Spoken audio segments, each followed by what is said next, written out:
está la cantidad de elemento radioactivo. N nos va a representar la cantidad de elemento radioactivo. Aquí tenemos una cantidad inicial, ¿no? En este puntito tenemos una cantidad inicial de elemento radioactivo. Aquí tenemos la cantidad inicial entre 2. Y aquí hay una interpolación, ¿no? Trazamos una perpendicular hasta encontrar el gráfico y luego otra perpendicular al tiempo. ¿Qué más tenemos en este gráfico? Esta línea azul. Y esa línea azul es inversa y es logarítmica además. ¿Y qué indica? Que si aumenta el tiempo, la cantidad de elemento radioactivo disminuye. ¿De acuerdo?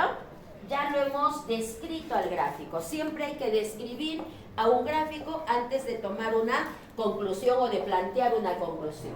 Entonces, ¿qué es el tiempo de vida media? El tiempo de vida media es este tiempo.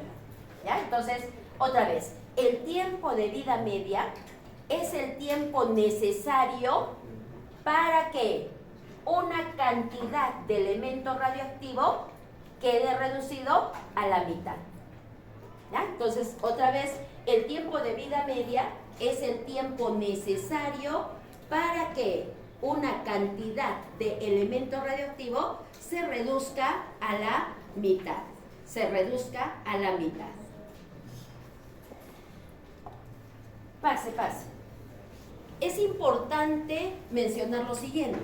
El tiempo de vida medio o el tiempo de vida media es independiente de la masa inicial del elemento.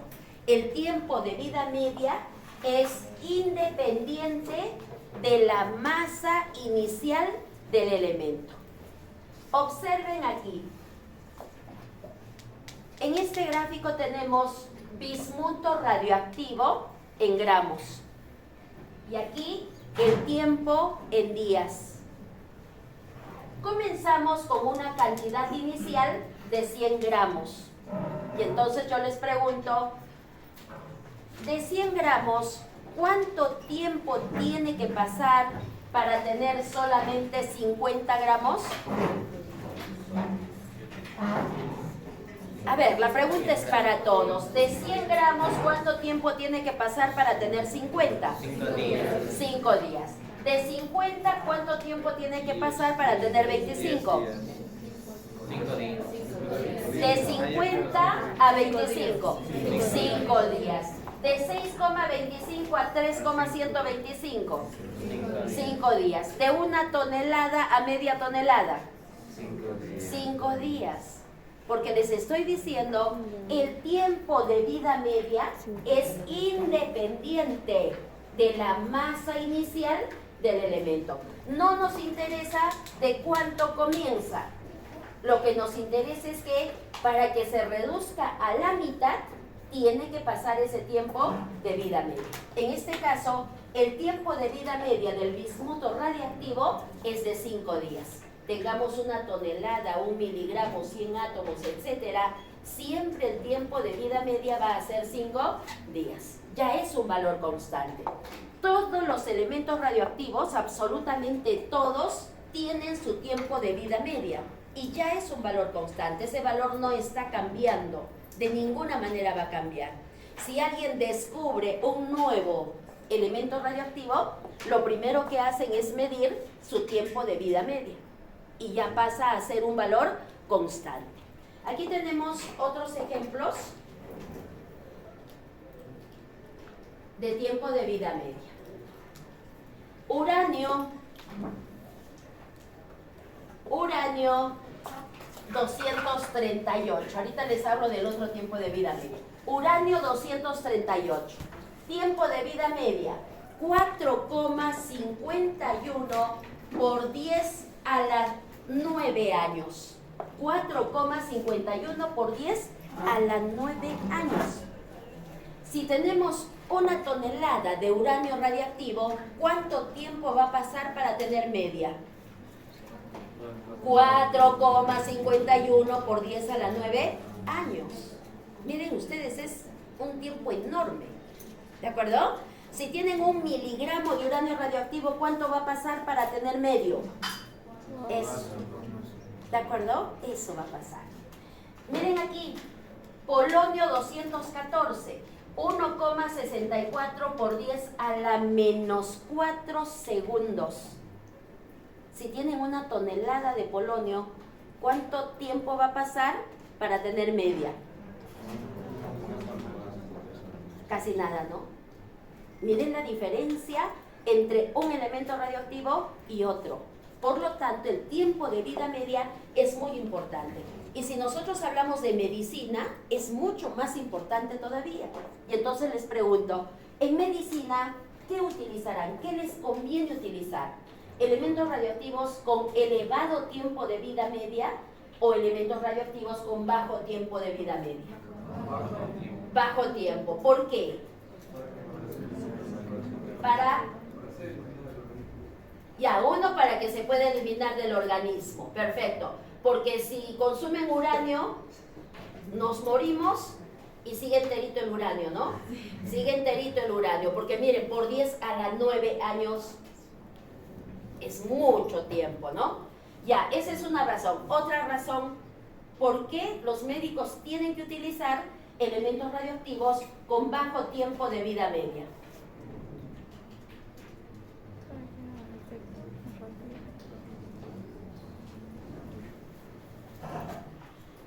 ¿Qué más?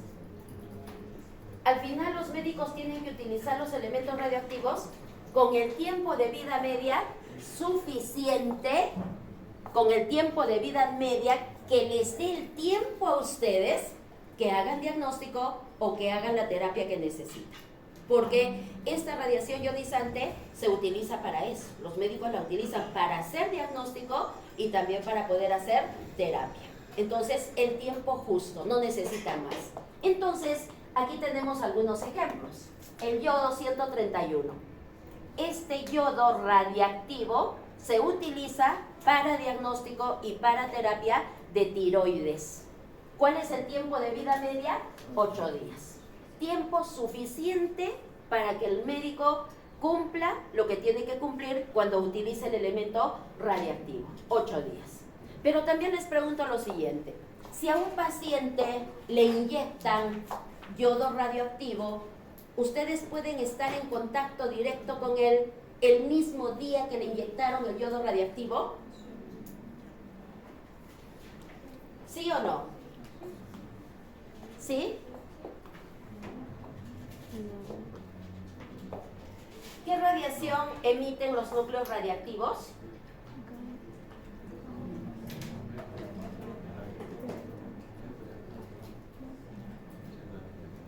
¿Qué radiación emiten los núcleos radiactivos?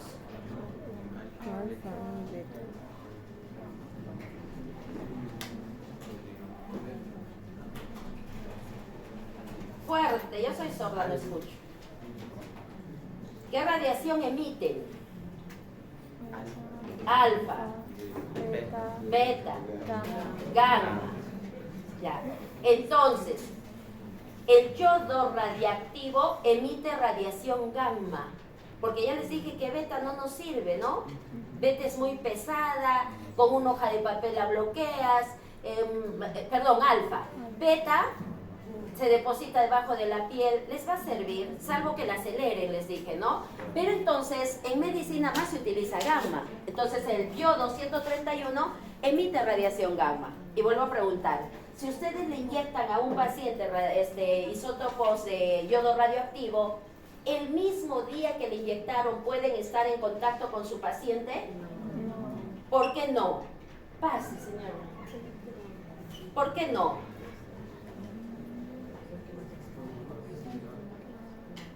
En esta fase no hay ejercicio adicional, no hay recuperación, chicos. Sacan cero. Y los artículos que me han estado mostrando, al menos 2 de los que me han enseñado, y miren que me enseñan hoy día, el último día, ¿no? Cuando ya se termina el semestre. Al menos 2 de los que me han mostrado, si no corrigen lo que les he dicho que corrijan, tienen 0. ¿Sí? Ya les he dicho cómo hemos calificado Y no es broma, por favor. Si el artículo tiene errores, ya les he dicho, es 0 o es 2 puntos. El modelo está en el aula. Tienen que hacer como el modelo. ¿De acuerdo? Ahora, ¿qué vamos a hacer en el examen si no estamos repasando? Las comparaciones son odiosas. En las otras secciones he preguntado y me han respondido todo lo que les he preguntado. Y ustedes no me están respondiendo. Tenemos que ponerle ganas. Van a ser médicos. ¿Sí? Y todo es parte de la medicina. No les estoy haciendo otras cosas. Tampoco les estoy contando historias. Revisen en la web la información y vean qué cosa es lo que van a encontrar. La formación de los médicos comenzó el primer día que ingresaron a la universidad. Ya tienen que leer, ustedes no pueden tener vacaciones. Y les cuento lo que está sucediendo en este momento. Una colega de acá, de la universidad, docente también de la universidad, su hijo deportista tiene problemas en las rodillas, en una más grave que en la otra. Y le han hecho cirugía, y le han hecho la cirugía de la rodilla que no tiene tanto problema. Y ahorita está en juicio con el médico. Entonces, ¿qué es lo que pasa? Es pues cuando miran a su profesor y piensan que su profesor les está contando chistes y se ríen en la clase, ¿no? Es cuando están en la clase y están con el celular en la mano. No me interesa. Van a ser médicos, chicos. Y ustedes tienen como si le inyectan yodo radioactivo a una persona, ¿de inmediato pueden estar con ella? No, porque cuando le han inyectado yodo radioactivo, ese yodo es como que lo hemos abierto, y si está abierto, el inestable emite radiación para alcanzar estabilidad. Entonces, de la persona va a salir radiación. Si nosotros estamos frente a ella, nosotros nos vamos a irradiar y podríamos sufrir algún efecto que vamos a estudiar ya dentro de un momento. ¿De acuerdo? Entonces no podemos estar. Por lo menos, ¿cuánto tiempo tendríamos ustedes, a ver, según su criterio, cuánto tiempo tendrían que esperar para estar en contacto con la persona? Por lo menos un tiempo de vida media, ¿verdad? Por lo menos un tiempo de vida media. ¿Para qué? Para tener la seguridad que de la cantidad inicial ahora queda la mitad. Y recuerden que eso representaría la actividad de la fuente radiactiva. Al inicio, mucha actividad. Van pasando los días, en el gráfico anterior, van pasando los días. ¿Y qué va sucediendo? Va disminuyendo. Aquí ya hablaríamos de la mitad, ¿no? Y va a tener otra mitad, y va a tener otra mitad. Según este gráfico, la radiación que emite un elemento radioactivo, ¿llegará a ser 0? Nunca va a llegar a ser 0, nunca. Porque podríamos llegar a un momento en que tenemos 0,00048. Y eso tiene su mitad. Y para que llegue a esa otra mitad, tiene que emitir radiación. Es por eso que los desechos radioactivos no se botan a la basura. Los desechos radioactivos tienen que ser empaquetados, tienen que ser blindados y va a un depósito común. Ya hay empresas especializadas en trasladar y en depositar los desechos radioactivos. Generalmente en el fondo del mar, en lugares que no hay población, muy lejos de la población. ¿De acuerdo? Así es que funciona. Entonces nunca llega a ser 0.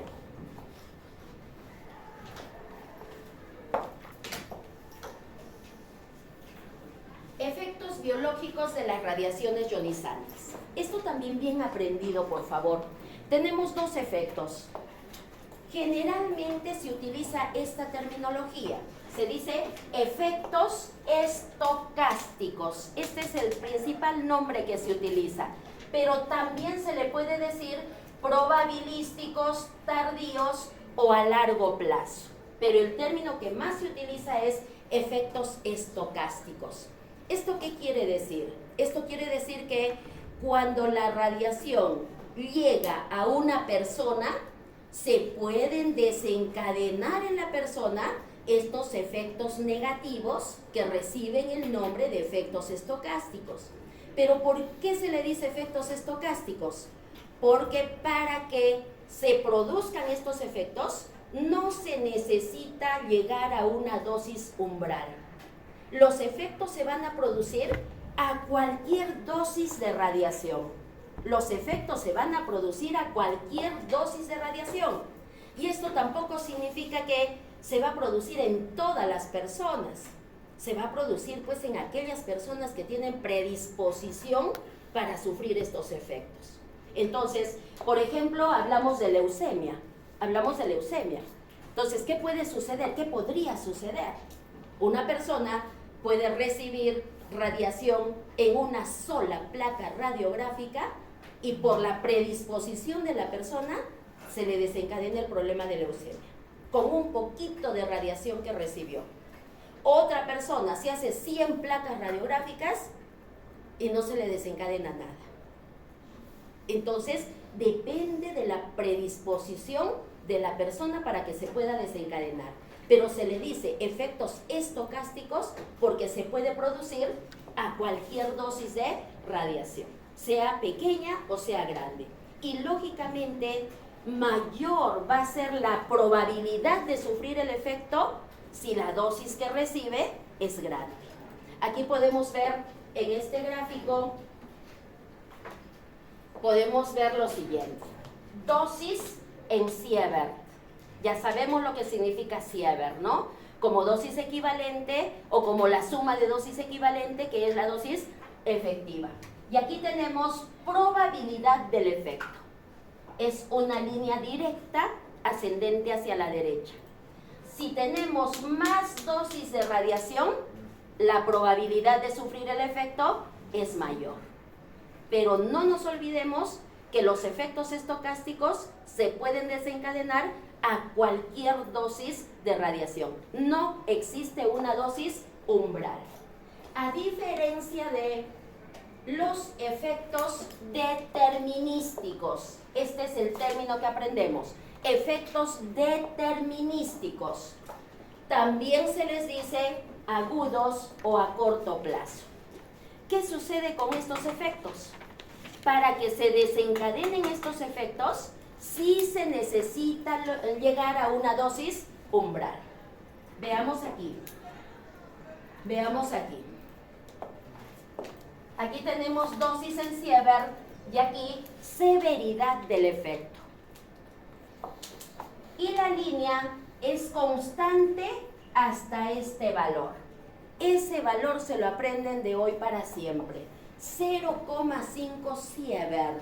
Esa es la dosis umbral de radiación. Si las personas reciben dosis menores, no se desencadena ningún efecto determinístico. Si alcanzan 0,5, ya se va a desencadenar un efecto determinístico. Y ese efecto determinístico va a ser más grave si la dosis sigue aumentando. Un ejemplo muy claro es la radioterapia que reciben las personas. En su primera sesión reciben un poquito de radiación. La segunda sesión se va acumulando. La tercera se va acumulando. Llegan a la dosis umbral de 0,5 Sievert y se les cae el cabello. Si siguen recibiendo más radiación, más severo va a ser el efecto. Entonces, la caída del cabello es un efecto determinístico. Se tiene que alcanzar la dosis umbral. Si se alcanza la dosis umbral, el efecto se produce sí o sí. ¿Quedó claro? Entonces, ¿cuál es ese valor de radiación, de dosis de radiación que nos tenemos que aprender? 0,5 Sievert. Aprendámonos eso, por favor. Aquí tenemos una tablita con diferentes valores. Vamos a hablar de Sievert porque saben que también se puede hablar de REM, ¿no? Entonces, de Sievert como dosis efectiva. De 0 a 0,25 Sievert, ninguna lesión evidente. Podríamos decir, ¿no? Yo les podría decir en el examen, ¿por qué los médicos utilizan radiación gamma para hacer radioterapia? para hacer diagnóstico. ¿Por qué los médicos pueden utilizar una dosis de radiación entre 0 y 0,25 sievert para hacer diagnóstico?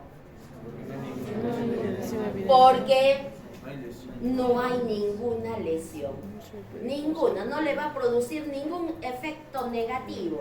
Porque la persona está utilizando, el médico está utilizando radiación gamma, pero a la persona no le pasa nada.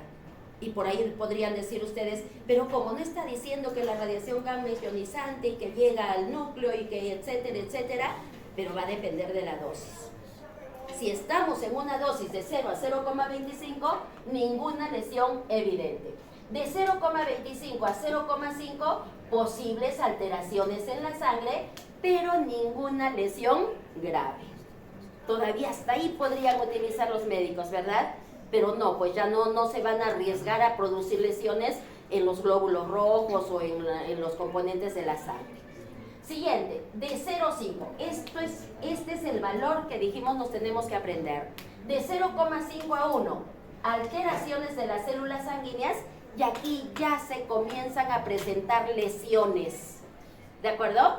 Pero no producen incapacitación. ¿Qué lesiones se podrían producir?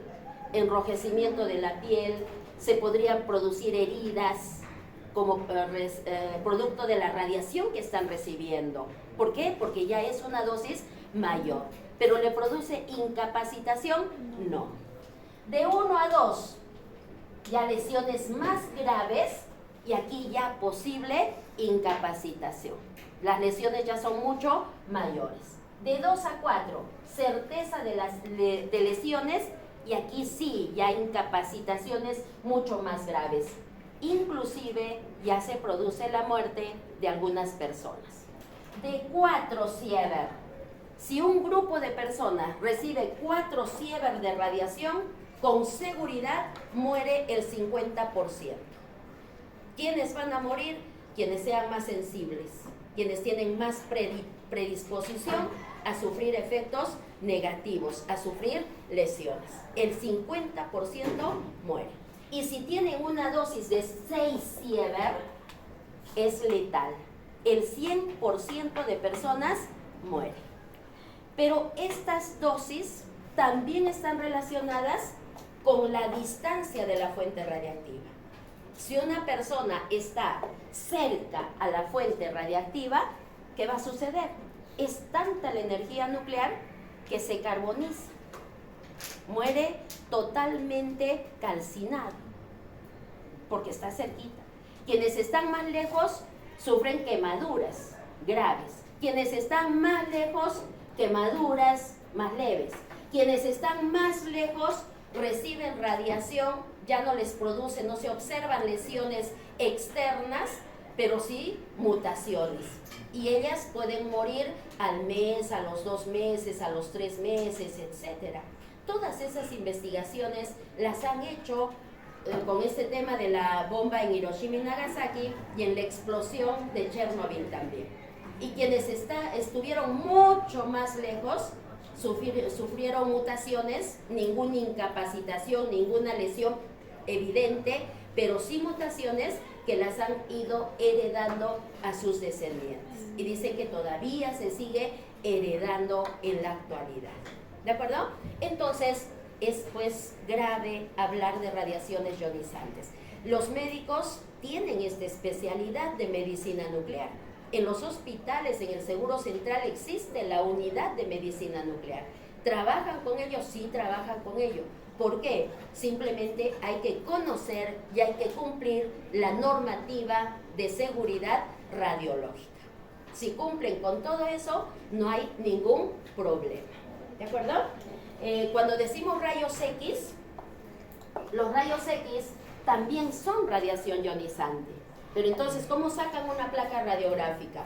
Cuando sacan una placa radiográfica, la persona está recibiendo la radiación X, está pasando a través de la persona que se está sacando la placa radiográfica. ¿Le hace daño? Depende de la persona que pueda sufrir algún efecto estocástico, ¿no? Dependería. Pero, ¿quién tiene que cuidarse? La persona el personal que está sacando la placa radiográfica, quien está manejando el equipo. Y muchas veces se ha visto en algunos consultorios que cuando manejan el equipo de rayos X, ellos se paran detrás de un biombo de tela. ¿Puede ser posible eso? No. Y les da flojera ponerse el mandil de plomo, porque la normativa de protección radiológica dice, tienes que ponerte el mandil de plomo. Está bien que la radiación va focalizada a la persona, pero puede chocar y rebotar, formarse radiación secundaria. Entonces, quienes trabajan en ese campo, tienen que ponerse el mandil de plomo, tienen que ponerse un collarín también de plomo. ¿Por qué? Porque las células de tiroides y las células de las gónadas son muy radiosensibles y pueden sufrir efectos negativos. Entonces, además, las personas que trabajan con radiaciones ionizantes tienen que utilizar aquí en el pecho un dosímetro. Ya es una especie de un solapero que está hecho de un material especial que si llega la radiación lo va a marcar. ¿Y qué tiene que hacer esta persona? Ese dosímetro lo tiene que hacer leer una vez al año. ¿Y por qué tiene que hacerlo leer? Porque se supone que si alguna radiación llega a la persona, se va a marcar en el dosímetro. Y entonces lo tiene que hacer leer una vez al año. Yo les pregunto y les puedo preguntar en el examen, ¿cuál es la importancia de hacer leer el dosímetro una vez al año?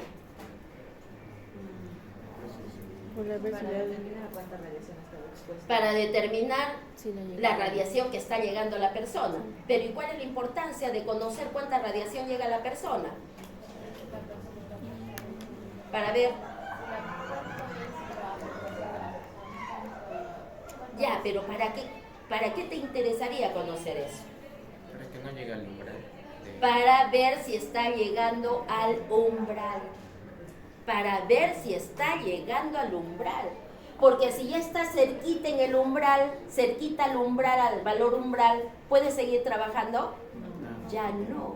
Porque si llega al umbral, sí se le va a desencadenar los efectos determinísticos.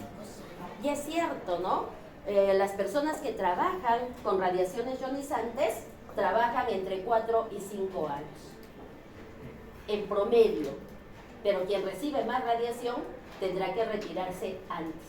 Por eso es importante medirse la radiación que se recibe en el trabajo. Señales para radiaciones ionizantes. La señal que se utiliza, la señal que indica que en un lugar hay radiación ionizante, se llama trébol. Es esta, trébol. Hay muchísimas señales. En la central nuclear, en las centrales nucleares hay muchísimas señales. ¿Quiénes las conocen? Quienes trabajan en el lugar, quienes son especialistas en ese campo. Nosotros vamos a hablar solamente de estas 4 para que las conozcan. Si hablamos de la central nuclear, por fuera del edificio de la central nuclear debe haber un trébol plomo. Indica zona vigilada. Si entran al edificio, un trébol verde, indica zona controlada. Si siguen entrando y se están acercando a donde está el reactor nuclear, amarillo, zona de permanencia limitada. Y si entran al lugar en donde esté el reactor nuclear, rojo, zona de acceso prohibido.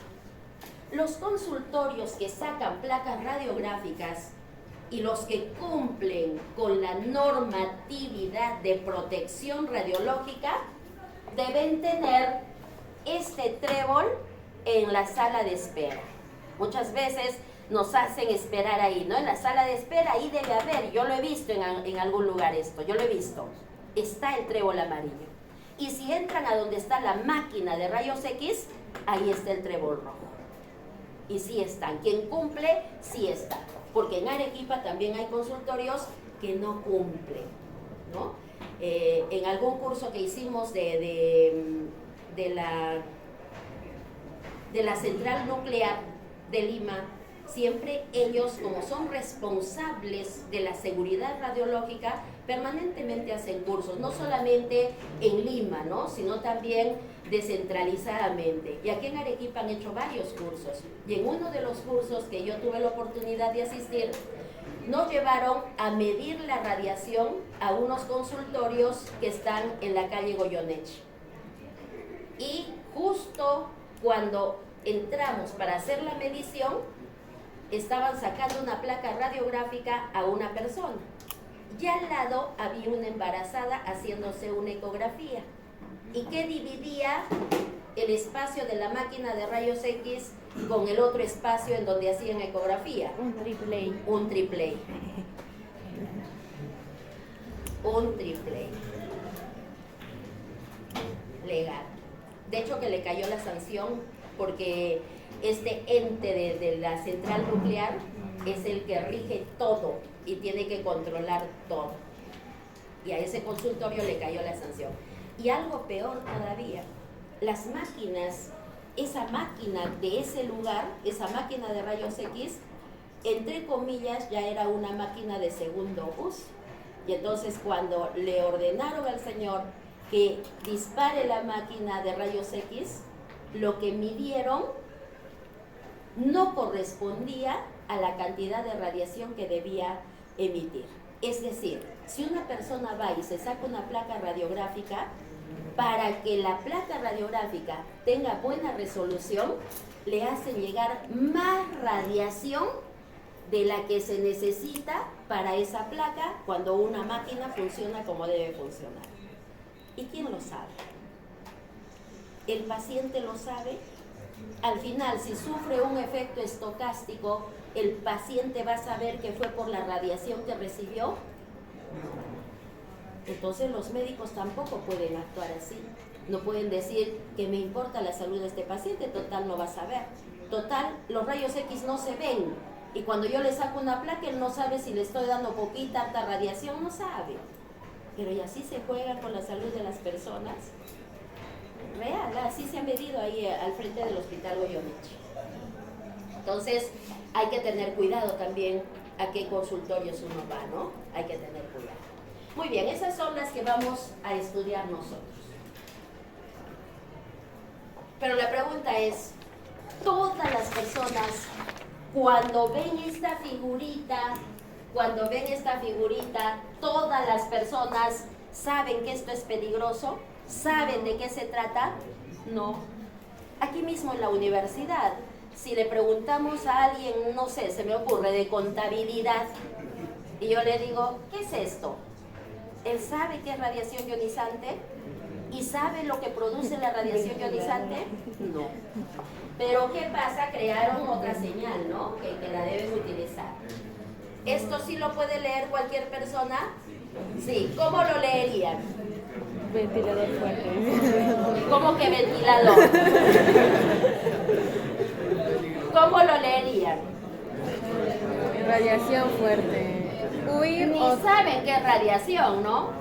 Ni saben qué es radiación. ¿Cómo lo leerían? Hay algo que mata, ¿no? Hay algo que mata.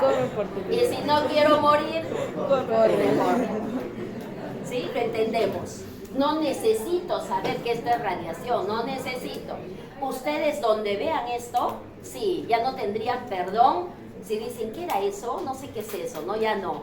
Ya ustedes saben que esto es radiación ionizante. ¿De acuerdo? Y si se entiende la señal. Esto es importante. Los médicos tienen que saber leer esto. Aquí hemos hecho una listita de isótopos utilizados en medicina. Aquí los médicos no pueden decir, a mí me gusta la palabra iterbio y yo voy a utilizar para mi paciente este elemento químico. No.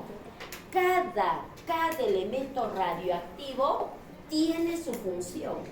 Cada elemento radioactivo tiene un órgano blanco que cuando este elemento ingresa a la persona, se va a dirigir a ese órgano. ¿Por qué? Porque ese órgano metaboliza estas sustancias, ¿no? Y se dirigen ahí, a ese lugar. Cuando nosotros consumimos yodo, ¿a dónde se ve el yodo? A tiroides. A tiroides. Ahí se va a concentrar, ¿de acuerdo? Bien, entonces, ¿qué tienen que saber los médicos? Tienen que saber que hay elementos químicos, los de la tabla periódica. ¿Todos los elementos son radioactivos? No. Hay estables y hay inestables. Entonces, también tienen que saber que hay radionúcleos, o también les pueden decir radionucleidos, es lo mismo. Si decimos radionúcleo o radionucleido, ¿qué significa? Que es un núcleo inestable que va a emitir radiación. Entonces, por ejemplo, el primero, carbón. Este es el carbono 11. Y me está diciendo aquí que el carbono 11 es un radionúcleo. ¿Qué quiere decir? Que emite radiación. El carbono que no emite radiación es el carbono 12. Pero existen isótopos. ¿Qué son los isótopos? Son átomos del mismo elemento, pero que tienen diferente masa, diferente número de masa. Por eso les decía, el de masa 12 es estable. Este de masa 11 es inestable. Como inestable, ¿qué emite? Radiación beta positiva. Y cuando emite radiación beta positiva, está liberando energía nuclear para que alcance estabilidad. Cuando emite radiación beta positiva, ¿cuánto de radiación emite? 0,511 megaelectronvoltios. Ya les dije que megaelectronvoltios es la energía nuclear. Y cuando del núcleo sale algo, es que está saliendo energía. Y puede salir diferentes cantidades de energía. ¿Cuándo alcanza la estabilidad? Cuando en el núcleo esa energía es cero. Tiene que ser cero para que alcance estabilidad. Y finalmente ya saben qué cosa es la vida media. Por ejemplo, este carbono 11, 20 minutos. Entonces, esto es lo mínimo que tienen que saber como cultura general cuando hablamos de los isótopos que se utilizan en medicina. Ahora hay isótopos para todo, pues, ¿no? Si los médicos quieren estudiar tiroides, yodo radioactivo. Si quieren estudiar hueso, utilizan, por ejemplo, el tecnecio, tecnecio de masa 99. Y cada uno de ellos tiene un rol diferente. Por ahí quieren hacer investigación. Si quieren hacer investigación, se puede comprar elementos radioactivos. Yo no sé, a ver, se me ocurre, digo, quiero estudiar transporte a través de membrana. Y quiero estudiar utilizando trazadores, marcadores, se le dice así también, ¿no? Entonces, tengo que elegir, tengo que buscar la bibliografía para saber qué elemento es el que me va a permitir estudiar transporte a través de membrana. Se les ocurre hacer seguimiento al ARN mensajero. Lo pueden marcar con un isótopo radioactivo. Se saca cortes, así como un corte histológico, se los tiñe y se puede hacer un seguimiento. Hay contadores de radiación que también se puede tener en los laboratorios para poder trabajar. Y la otra parte importante para los médicos es pues los equipos médicos que utilizan radioisótopos, ¿no? Los equipos médicos. Muy bien. Y precisamente vamos a hablar un poquito de los equipos médicos. Esto, a quien le tocó el tema de exposición, de hecho que ya lo amplió el tema, ya conoce bastante al respecto, ¿no? Ya conoce bastante. Un equipo médico importante para el diagnóstico médico es la tomografía por emisión de positrones. Pregunto, ¿de dónde salen los positrones? De núcleos inestables que tienen exceso de protones. De ahí el nombre positrón, ¿no? Es fácil asociarlo, protones. Entonces, para que utilicen esto, ¿qué tienen que hacer los médicos? le tienen que inyectar a su paciente elementos radiactivos, un elemento radioactivo que tenga exceso de protones en el núcleo. ¿Para qué? Para que cuando ese elemento esté en el órgano diana de la persona, emita positrones, salga radiación beta positiva. Esa radiación beta positiva que sale de los núcleos, ¿con quién se va a encontrar en el camino? Con electrones. Si un positrón se encuentra con un electrón, se aniquila. Desaparece como materia y se convierte en energía. Aquí lo podemos ver mejor. Desaparece como materia. Miren, el positrón sale del núcleo y en el órgano diana se encuentra con el electrón. Este positrón con este electrón se aniquilan. Desaparece la materia y se forma radiación gamma. 2 fotones de radiación gamma. Esta radiación gamma es la que es captada por el equipo médico y por la electrónica del equipo se convierte en una imagen. Que ya el médico que se especialice en esto lo va a saber leer correctamente.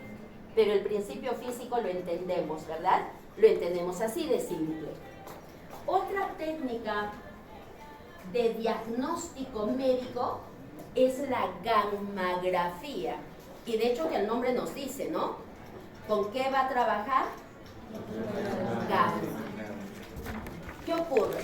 Imaginen que quieren hacer diagnóstico de tiroides. ¿Qué tienen que hacer? Inyectarle a la persona una sal que contenga yodo radioactivo. Le inyectaron a la persona y ese yodo se va a dirigir a tiroides. Y cuando llega a tiroides, está pues abierto, ¿no? Ya lo hemos abierto. Cuando llega a tiroides, ¿qué va a suceder? Comienza a emitir radiación. ¿Qué radiación? Gamma. Esa radiación gamma sale del paciente y va a ser capturada por el gammagrafo. Y la electrónica del gammagrafo lo convierte en una imagen. Así de simple, ¿no? Así de simple. Entonces, pero miren, es lo que yo les decía en el otro grupo, ¿no? Esta sería la imagen que van a obtener de tiroides. Pero entonces yo les pregunto a ustedes como médicos, ¿por qué le dicen a su paciente, hazte una gammografía en donde va a haber rayos gamma? ¿Y por qué no les dicen, hazte una placa radiográfica con rayos X? Porque al final, si comparamos rayos X con rayos gamma, los gamma son más peligrosos, ¿no? Tienen menos longitud de onda y tienen más frecuencia, son más peligrosos. Entonces, ¿por qué el médico decidiría que se haga una gammografía y no una rayos X, por ejemplo? No, pero, o sea, sí son primeros porque son más efectivos y todo, no se va a arriesgar a tanto. A ver, ya lo hemos dicho ahí. Porque da mejores. ¿Cuál sería la ventaja o la desventaja? Sí, pues sí que sería porque da mejores resultados, porque se puede ver como que a colores. Así les voy a poner las preguntas en el examen, ¿no? Porque lo estamos diciendo. A ver, ¿qué dijimos aquí? Le hemos inyectado yodo. ¿Y ese yodo a dónde se va a dirigir? A tiroides. Pero si tiroides no funciona bien, ¿va a captar el yodo? Y si hay una hiperactividad de tiroides, va a captar mucho yodo. Entonces, ¿cuál sería la razón por la que los médicos estarían diciendo, hágase una gammografía? Porque desde la pigmentación pues sí está bien. Fuerte, porfa. Porque se puede ayudar a detectar las variaciones en la actividad metabólica. ¿Usted? ¿Qué? Sí, pero ¿por qué? ¿Por qué? Para saber si es que está funcionando la glándula Ya pigmentosa. ver. Podemos ver la actividad de la glándula. O sea, podemos ver si está en buen o mal funcionamiento debido a la pigmentación que va a reflejar en la imagen. Comparto tu opinión. Por dos, dice. Miren, si hacen gammagrafía, realmente lo que están estudiando es la función de la estructura. Porque ya les dije, puede haber zonas en donde se capta más, puede haber zonas en donde no se capta nada. Entonces ustedes pueden estudiar cómo está funcionando tiroides. Y miren lo que sucede, ¿no? Cuando los médicos dicen, ya, tu tiroides no te sirve para nada. ¿Qué hacen los médicos? Igual, le inyectan una sustancia radiactiva de mayor dosis, se dirige a tiroides y las mata a las células. Con esa sustancia radioactiva desapareció la tiroides. Y lógicamente la persona ya pues no, ya el médico le da el tratamiento hormonal y etcétera, porque la función de tiroides es muy importante. Entonces sirve, en este caso la radiación gamma va a servir para diagnóstico cuando tienen una imagen, o también podría servir como terapia. ¿De acuerdo? ¿Sí? Entonces, ¿qué hace la gammografía? Estudia función. Eso es importante porque la sustancia radioactiva se va a dirigir al órgano de acuerdo al metabolismo del órgano, ¿sí? Al metabolismo que realiza. A diferencia de esto de aquí. Aquí tenemos rayos X. ¿Qué cosa es lo que sucede aquí? Nosotros ya hemos explicado en una clase anterior. ¿Cuándo se forman los rayos X? Ya lo hemos dicho en una clase anterior. Por Un salto de un electrón a nivel medio. ya, pero ¿cuándo va a saltar el electrón? Cuando hacen una captura electrónica, ¿no? Cuando hacen una captura electrónica nos queda un espacio vacío y entonces los electrones tienen que reacomodarse y comienzan a saltar. Y ahí es en donde se libera radiación X. Pero esa radiación X es útil para sacar la placa radiográfica. Y sí se los dije en la clase, ¿ah? No. ¿Por qué no? Porque es discontinua, ¿no? Porque va por pocos, perfecto. Y entonces eso no le sirve. Pero como la ciencia y la tecnología y la investigación avanzan, han creado estos tubos.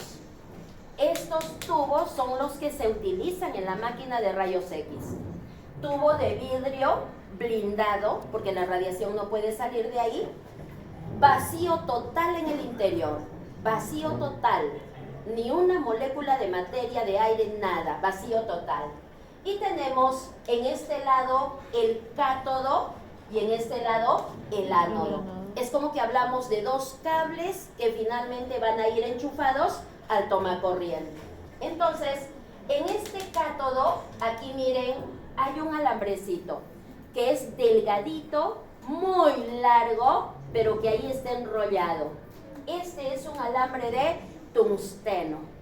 ¿Y qué característica tiene el tungsteno? ¿Por qué no utilizan un alambre de cobre? ¿Por qué tiene que ser tungsteno? Porque cuando aquí llega el voltaje, llega la tensión o llega la diferencia de potencial, este tungsteno libera electrones, fácilmente libera electrones.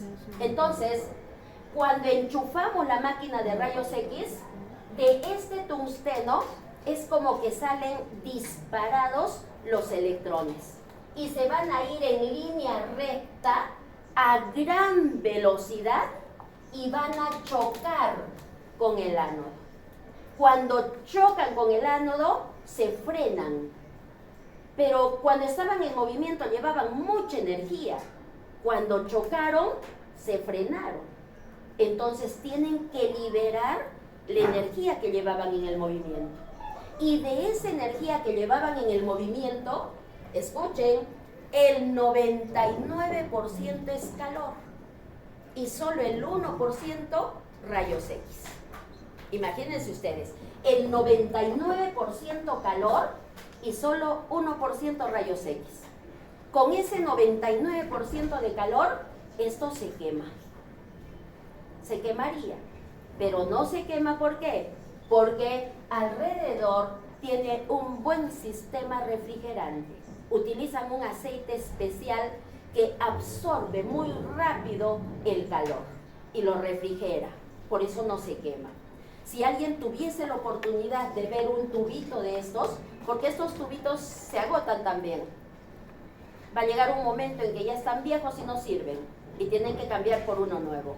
Pero ¿cuándo este tubito va a ser viejo? Resulta que el lugar en donde impactan los electrones se va perforando, se va haciendo huecos. Si ustedes ven un tubo de rayos X, ese ánodo está puro hueco. Antes los ánodos eran fijos, ahora tienen movimiento. ¿Para qué? Para que los electrones impacten en diferentes lugares y la vida útil de ese tubo sea mayor. Entonces, ese 1% que son los rayos X va a salir por una parte especial de este tubo. Cuando sacan una placa radiográfica, no es que toda esta radiación la utilizan, la tienen que medir por dosis, dependiendo si es una placa de tórax, etcétera, ¿no? Cada lugar de donde necesiten una placa, utilizan determinada cantidad de radiación. Entonces, ¿qué ocurre? Los rayos X salen de la máquina de rayos X y tienen que pasar por la persona. Por eso es peligroso, ¿no? Los rayos X, es radiación ionizante. Y detrás de la persona hay una lámina, como si fuese esas láminas de las fotografías, ¿no? Que ahora ya no existen, aunque sí existen todavía, ¿no? Los rollitos, es de ese material. Tiene que estar detrás de la persona. Entonces, cuando los rayos X pasan y encuentran una parte blanda, van a poder pasar y llegar a la lámina. Pero si los rayos X encuentran hueso, no van a pasar por el hueso. Y esa radiación que llega a la placa, finalmente esta placa se tiene que revelar, así como las fotografías, se tiene que revelar. Y cuando se revela, lo que está de negro es que la radiación X llegó a la placa. Y lo que está de blanco, la radiación X no llegó a la placa. Entonces se imprime la figura, se imprime la estructura. ¿De acuerdo? En este caso, cuando decimos placas radiográficas, los médicos acá lo único que pueden analizar es la estructura. Nada más. Aquí no pueden ver función. En gammagrafía sí ven función. Aquí solamente estructura, nada más. Y finalmente hablamos de la resonancia magnética nuclear. Se supone que esta es la mejor técnica que existiría, ¿no? ¿Por qué sería la mejor técnica? Porque con esta técnica los pacientes no reciben radiación ionizante. No hay presencia de radiación ionizante. ¿Por qué también tiene ventajas? Porque la resonancia magnética les permite obtener imágenes por cortes, que finalmente pueden reconstruir una estructura, ¿no? Si las imágenes están por cortes, es mucho más específico que sacar uno solo, ¿no? Una sola imagen en una sola dimensión. Por cortes van a poder reconstruir una imagen y van a poder hacer un mejor análisis. ¿Por qué se le dice resonancia magnética nuclear? Se le dice resonancia porque va a haber un movimiento. Yo les digo, el cajón de la guitarra es una caja de resonancia. Cuando la cuerda de la guitarra está vibrando, hace vibrar al aire que está contenido en el cajón de la guitarra. Y cuando el aire vibra, nosotros lo escuchamos con mejor calidad, más agradable el sonido. Eso es una caja de resonancia. Entonces la resonancia está referida al movimiento, a la vibración. Cuando decimos campo magnético, son los imanes. Yo creo que todos han utilizado un imán, han puesto el imán, un papel, limaduras de hierro. ¿Y qué pasa? Las limaduras se comienzan a mover de acuerdo al campo magnético, ¿no? Creo que todos lo hemos experimentado. ¿Y por qué se le dice nuclear? Porque trabaja con el núcleo del átomo. Realmente los resonadores magnéticos pueden trabajar con todos los átomos que existen. En investigación sirve mucho la resonancia magnética nuclear porque permite hacer análisis de los componentes de una muestra, por ejemplo. Eso en investigación. En medicina solo les interesa el diagnóstico. Y en medicina, ¿qué núcleo utilizan? El núcleo de hidrógeno. ¿Y por qué en medicina utilizan el núcleo de hidrógeno? Porque las personas tenemos aproximadamente 70% de agua y el agua es H2O. Tenemos bastante hidrógeno en todo el organismo. Y entonces, para el diagnóstico médico se utilizan los átomos de hidrógeno. El núcleo de hidrógeno. ¿Qué tenemos en el núcleo de hidrógeno? Un protón. Y este protón está en movimiento, por eso se habla de resonancia, está en movimiento y eso es lo que va a permitir hacer el diagnóstico. Luego les cuento específicamente cómo. Entonces, este equipo, este resonador magnético que utilizan los médicos, tiene un imán gigante y la persona tiene que ser colocada dentro de ese imán. Y ahí comienza a funcionar todo. Y las señales, lo que mida el equipo, finalmente va a ir a un monitor. Y en ese monitor el médico va a observar los cortes, las imágenes, lo que está buscando. ¿Cómo funciona exactamente? Miren, les dije que se trabaja con el átomo de hidrógeno, ¿no? En el núcleo tiene un protón, en la corona tiene un electrón. El protón que está en el núcleo no está quieto, se está moviendo. Tiene movimiento spin, se le dice, ¿no? Movimiento spin. El movimiento de los protones es como si fuese el de un trompo. ¿Cómo se mueve el trompo? Sobre su propio eje, pero además se desplaza. ¿Sí? Pero además se desplaza. Pero lo importante es que se mueve sobre su propio eje. Entonces, ¿qué ocurre? Miren, ¿qué ocurre? Aquí, esto nos interesa. ¿Qué ocurre? En las personas que no están en el resonador magnético, sus protones de los núcleos de hidrógeno están en movimiento en cualquier dirección. Están en cualquier dirección, inclinados, verticales, horizontales, están en movimiento en cualquier dirección. Pero ¿qué pasa ahora si a esta persona la ponemos en el resonador magnético? Si la ponemos en el resonador magnético, ahora la persona está expuesta a un campo magnético. ¿Y qué va a suceder con los protones? Se van a alinear. Todos se van a alinear en una misma dirección. Todos van a estar alineados en una misma dirección. ¿Y ahora qué hacen? Cuando ya están alineados, ¿qué cosa es lo que hacen? A esos protones les hacen llegar ondas de radio. ¿Qué efecto tienen las ondas de radio? No ionizante, perfecto. Entonces no nos hace daño el hacernos una resonancia magnética. Entonces miren, estas ondas de radio le dan energía a estos protones. Y si le dan energía a estos protones, es como que los sacan del lugar de reposo que tenían. Sin energía tienen una ubicación, con energía van a tener otra ubicación. Luego quitamos las ondas de radio. Se supone que ellos ganaron energía. Cuando quitamos las ondas de radio, ¿qué va a suceder con esa energía? Se tiene que liberar. Esa energía se tiene que liberar. Ahí está. Se tiene que liberar.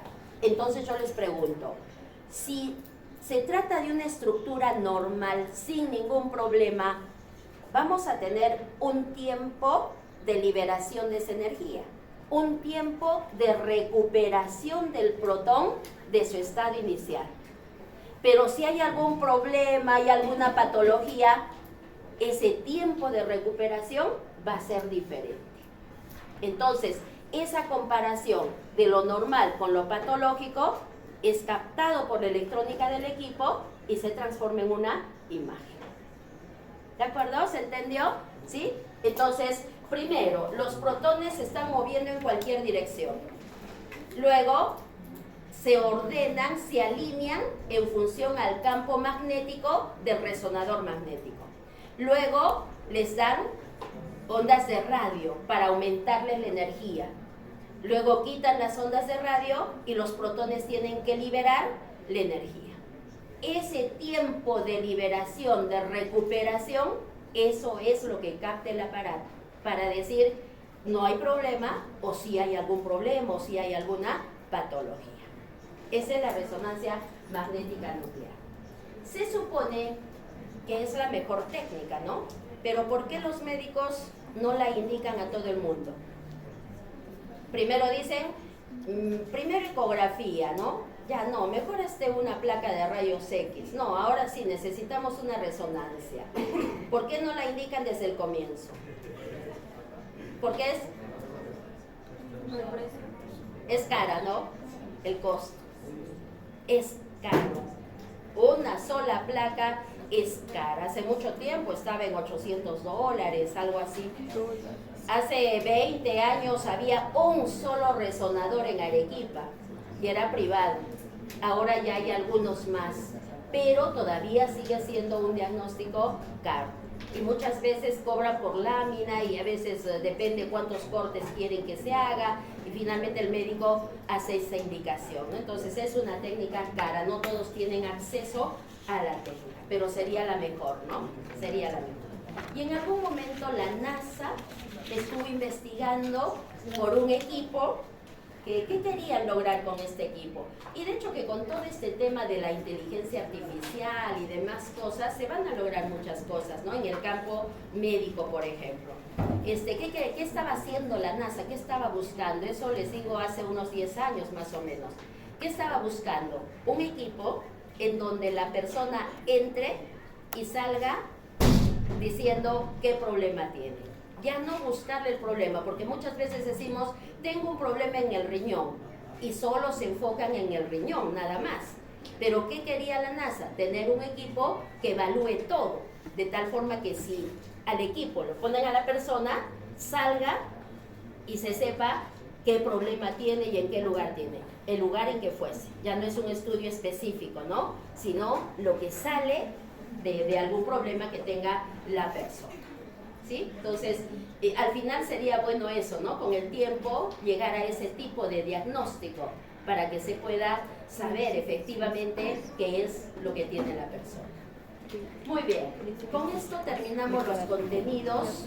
Hasta aquí es el examen con respecto a lo que yo les he explicado. Pero recuerden que entra también los artículos que hemos utilizado para las prácticas, ¿de acuerdo? Entran los artículos. Y sonríen, ¿no? el examen es el día viernes.